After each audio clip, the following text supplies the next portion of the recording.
Good morning, beautiful souls, in the sweet moment of now. This is the equinox moment, September 22nd, 2016.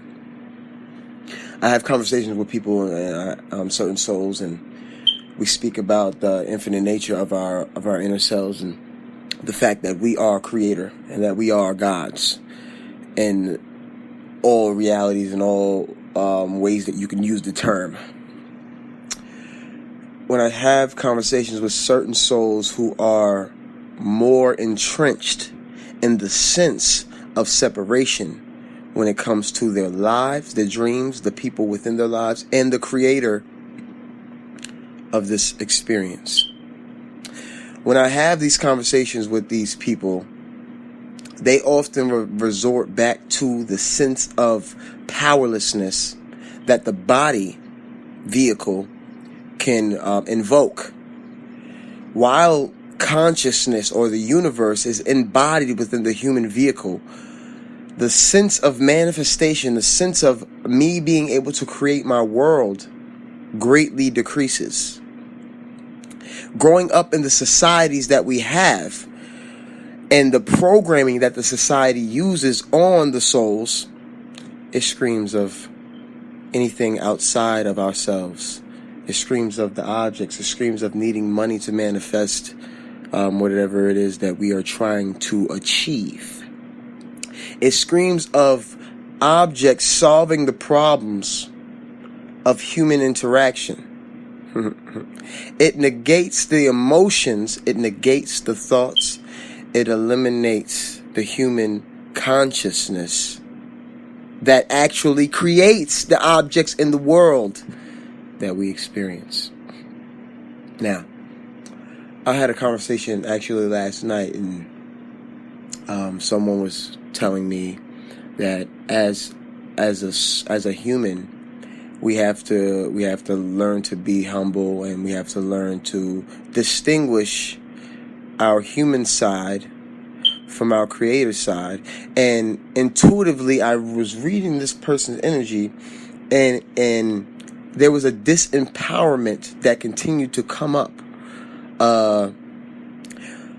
Pretty much we are so entrenched in the senses of our humanness in this incarnation that it is hard to fathom that we are infinitely powerful. We are so used to being quote unquote weak and perceiving that our incarnation, our inner being human, has no effect on the outer world, that when we hear information of us being infinitely powerful and us being able to create the world around us, we automatically shut down, and our mind automatically wants to defend the weakness that we are so used to. This is a mechanism. This is a defense mechanism. This is a defense mechanism for the ego, or for what we think the ego is. Let me explain.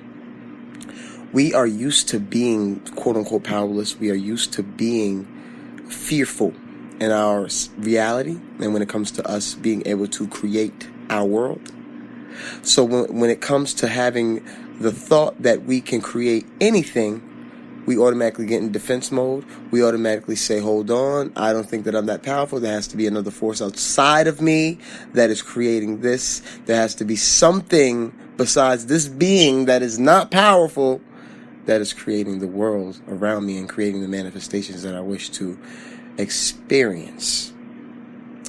We are afraid that the ego, the false sense of separation, will hear this information, this empowering information, and then use it for its own agenda. This is what we really fear. It's not that we fear being infinitely weak. We fear being infinitely powerful, knowing the responsibility that will bring on, the responsibility that we would have to take for our lives and living the lives that we live now, the responsibility that it would bring on in regards to us not being weak, and to us having to create our world and having to relate to each other in a loving and respectful way. We fear that. We don't want the ego, the false sense of separation, to take hold of an infinite power and then use it in the world in selfish ways. Now, if we can remember that we're all mirrors of each other's minds, and that no matter what I intend on doing to you, if I am using my inner power to make one outside of me feel uncomfortable, with the knowing that they live in my mind, my reality is going to mirror that. My reality is going to bring back an experience. I'm not saying that it's good or bad, but it will seem to be bad because of the energy that I put out to a mirror of my mind.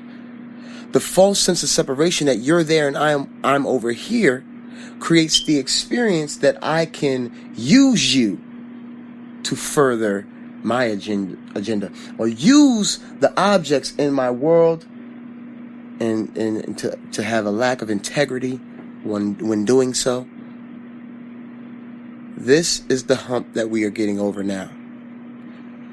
The more that we realize that the power that we have is the power of life and the beings within life, all inward, we won't use our intentions and intuitions and powers and emotions and thoughts in a way that will harm any being outside of ourselves. This will give us the knowing that, yes, I am the creator. And yes, if I do use these powers within this false sense of separation to harm others, it will mirror back to me instantaneously. Boomerang. Now, we have to go inward, take our senses inwardly, the false sense of separation, take it inwardly, close our eyes, quiet our minds, and feel our presence within life. And know that every single being that exists within that moment, within our heart, and we will move that way. And then our infinite power will become more potent. It will be first nature to use our power in a way that is empowering reality and not just the body vehicle and the false sense of separation, which will make me more powerful than another, which is impossible. Because in truth, we all live within each other. So the sense of me being more powerful is just a mirror of your power, if we're able to perceive it that way. It's the Moon Man T. I just had the urge, as I usually do, to just get it out and let the world hear it. Remember, you are the vast cosmos. You are all dimensions and all realities and all levels of physicality. You are the energetic structure that bubbles up into a physical structure, seemingly physical structure, to have an experience of separation, to see how you will react to yourself in different forms. Now, be love, see love, and this is all that will be. Happy equinox to the world. Happy equinox to reality, to all dimensions and all frequencies and all vibrations and all beings that are in this now, seen and unseen. I pray for thee. And I pray for my dreams, for your dreams, for our dreams, to manifest with grace, love, light, abundance, peace, joy. Ow. It's the Moon Man T. Holla.